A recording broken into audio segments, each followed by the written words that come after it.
protesting. And if those people ever protested, you would see a real protest. But they want to see our borders secure and our country secure. And they want to see people that can love our country come in, not people that are looking to destroy our country. So anyway, thank you, Sheriff. Sheriff John Aubrey, 5th term Sheriff, Jefferson County, Kentucky, Louisville, past president of the National Sheriff's Association. And my fellow sheriffs have brought up a number of points, and I'd like to add two to it that I know are on your plate and the administration's plate. The 1033 program, where we were sharing Department of Defense surplus material that helps us in our war. They were used in a war and they helped us in our war.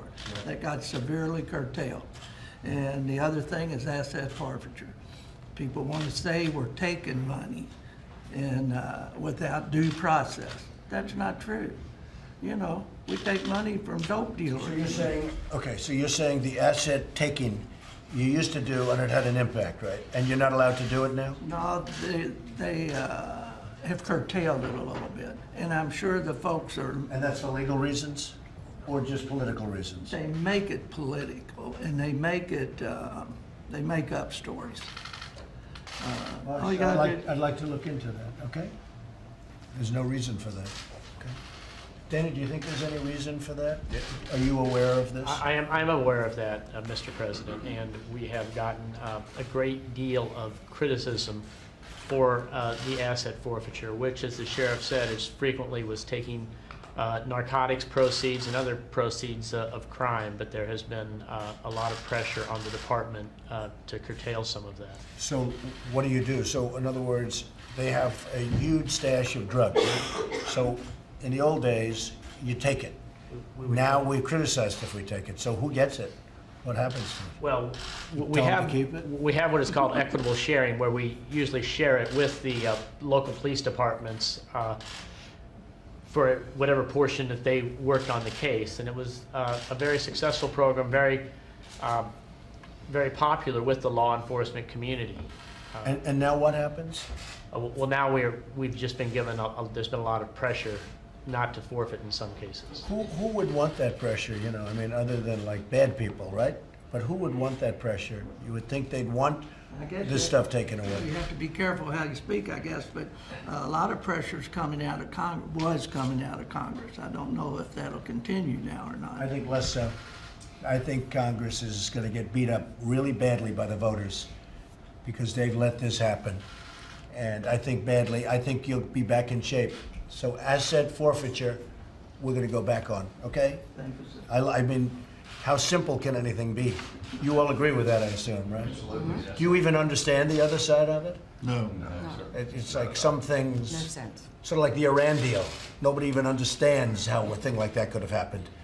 It does nothing. You're allowed to profit from the illegal proceeds, right? Okay. So if you're going to sell narcotics and sell illegal drugs in our country, you also cannot profit from that.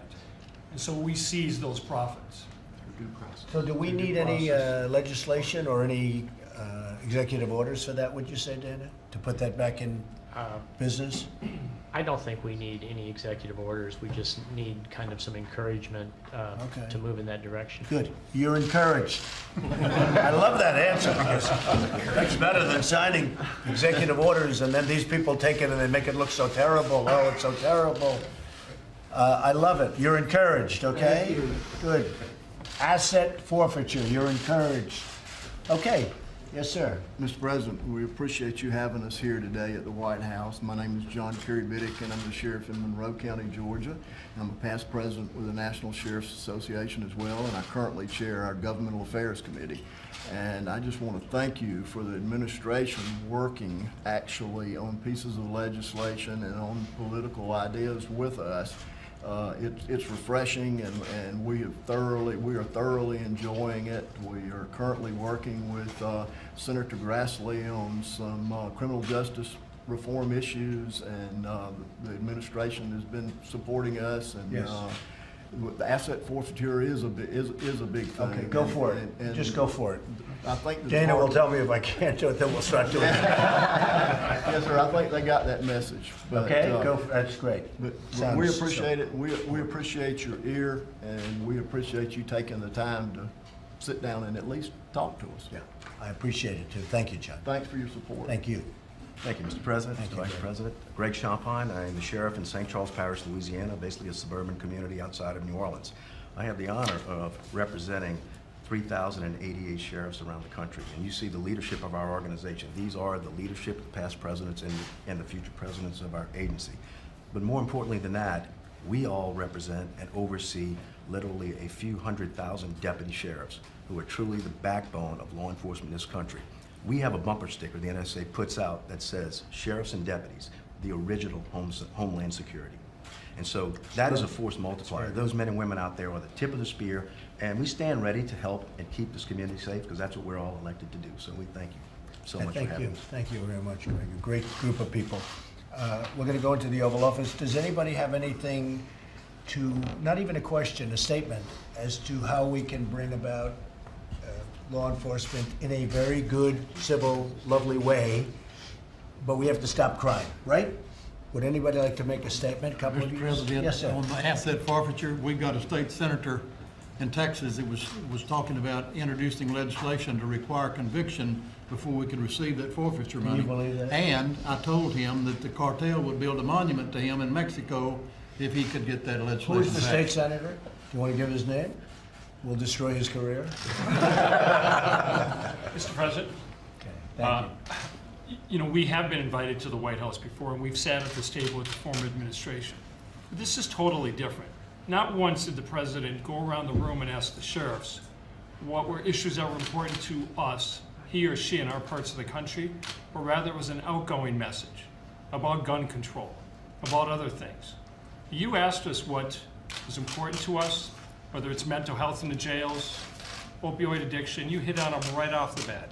The border, immigration, vetting, we appreciate that. That has not happened before. We've been here before, but we've never had a president to sit down and listen to what it is that we're facing, representing our constituents in public safety across this country.